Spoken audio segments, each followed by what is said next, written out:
मुझे तलाक नहीं चाहिए। एक महिला अपने पति को तलाक दे रही थी। उसके 2 बच्चे भी थे। महिला के वकील ने सारी तैयारी कर रखी थी। बस पति के साइन बाकी थे। पति ने वकील से एक अनुरोध करते हुए कहा, मुझे पता है कि अब मैं अपनी पत्नी और बच्चों से जीवन भर के लिए दूर होने जा रहा हूँ।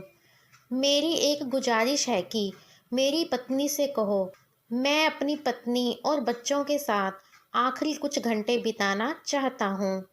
वह बच्चों को कल कोर्ट में ले आए। वहाँ से मैं उन्हें अपने साथ ले जाऊँगा।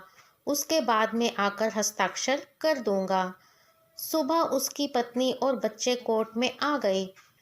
पति ने अपनी पत्नी और बच्चों को कार में बिठाया और उन्हें घुमाने ले गया।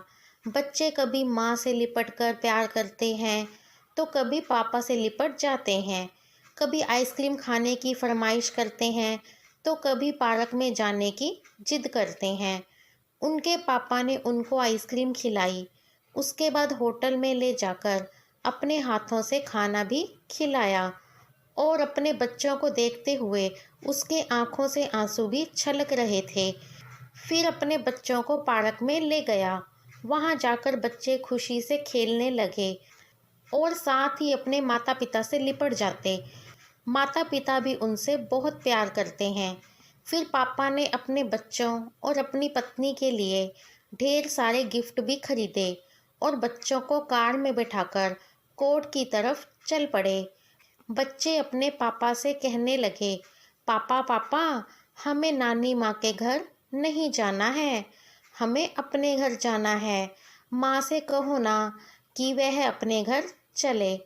काफ़ी समय बीत चुका था और वकील बार बार फ़ोन कर रहा था कि कोर्ट बंद होने वाला है, तुम लोग जल्दी से आ जाओ, मुझे भी अपने घर जाना है।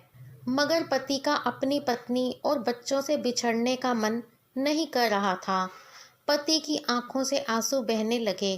बेटी ने देखा तो फौरन पूछा, क्यों रो रहे हो पापा? पिता ने कहा, मैं नहीं रो रहा हूँ, मेरी आंखों में कुछ चला गया है। रास्ते का सफ़र बड़ी जल्दी ख़त्म हो रहा था और ना चाहते हुए भी कोर्ट पहुँच गए। बच्चों ने कहा, हम कहाँ जा रहे हैं? यह हमारा घर नहीं है, हमें अपने घर जाना है, और रोना शुरू कर दिया। पिता ने अपने आंसुओं को रोकते हुए दबी सी आवाज़ में कहा, बेटा अभी चले जाएंगे, बस यह थोड़ा सा काम है। कमरे में पहुंचते ही वकील साहब ने कागजों पर हस्ताक्षर करने को कहा, जिस पर पत्नी ने वकील से कहा, मैं अपने पति से तलाक नहीं चाहती, मैं अपना केस वापस लेती हूँ। इसके बाद पति और पत्नी दोनों ने एक दूसरे से माफ़ी मांगी कि वह दोनों अपनी अपनी जिद की वजह से अपना घर बर्बाद करने चले थे और साथ ही अपने बच्चों की ज़िंदगी भी।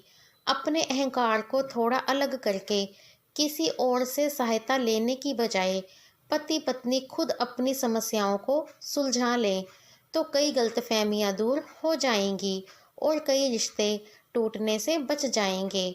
मेरी कामना है कि यह बात लोगों के दिलों तक पहुँचे और वे अपने अनमोल रिश्तों को खोने से बचाएं। मालिक हम सबको सही निर्णय लेने की क्षमता प्रदान करे और हमें रिश्ते जोड़ने वालों में बनाए, ना कि रिश्ते तोड़ने वालों में से। आशा करती हूँ कि ये कहानी आपको पसंद आई होगी। कहानी पसंद आई हो तो लाइक ज़रूर कीजिए, ज़्यादा से ज़्यादा शेयर कीजिए और इस कहानी पर आपकी क्या राय है हमें कमेंट बॉक्स में ज़रूर बताएं। कहानी सुनने के लिए आपका बहुत बहुत धन्यवाद।